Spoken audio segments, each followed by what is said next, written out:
This is Scott Becker with the Becker Private Equity Podcast, the Becker Business Minute. This is a story about venture capital sponsored companies seeking growth and now trying to seek closer to operating profit. And there's a fading sort of evolution with venture capital funded companies that many people don't sort of give proper deference to or don't really understand.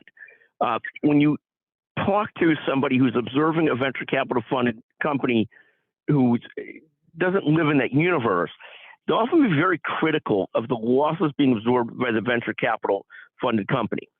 And what they're sort of missing at the point of that for a period of time, the venture capital sponsor, the venture capital funded company, the real goal is utter growth and becoming great at what they do and to grow into that size.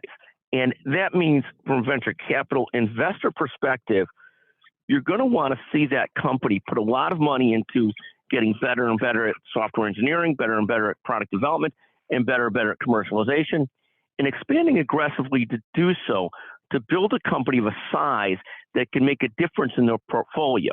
So sometimes you'll hear people say, oh, that company's got $80 million in revenues, but they had a $4 million loss this year, and they'll say it critically. And it's not that there's not room for a lot of criticism, but you're sort of missing the point. I mean, certainly you're seeing now a lot of those companies that had whatever amount in revenues starting to see their growth slow down.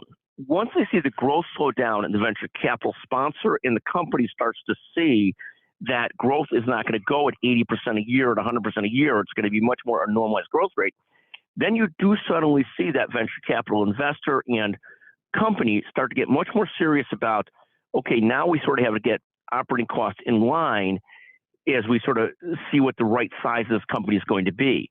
But the real goal of the venture capital fund is to build a company that's going to be so explosive in growth that it's going to return so much money to the portfolio that it's really going to be the winner in that portfolio and it's worth the winner in that portfolio.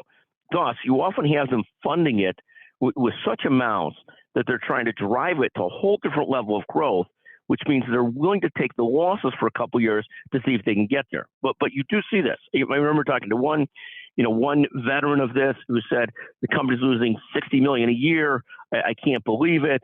And then sort of understood, but this was the game plan. But then what happens is once the growth starts to slow, they start to cut staffs, cut people, because now they've got to find a pathway to profitability at whatever size company they really think they're going to be.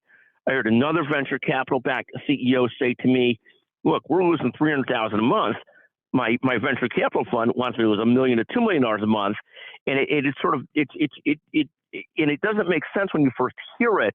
But then you have to understand, here's what the venture capital fund's really trying to build. They're willing to lose $1 million, $2 million a month because they're trying to get to a spot of $20, $30 million a year because they're trying to get to a spot where they're actually dominant and great in their area, and they've built a totally different size company where then there will be economies of scale. And again, what we see in all these companies is once growth starts to slow, once they start to get real and clear about here's what size companies is actually likely to be, not the total addressable market, but what we actually think is going to happen, then they get much clearer about, okay, now we have to sort of get headcount more in line with what the long-term future of this company is. But it's really fascinating to watch this sort of this dispersion between how venture capital looks at the world and how the rest of us look at the world in terms of profits and losses. Thank you for listening to the Becker Business Minute, the Becker Private Equity Podcast.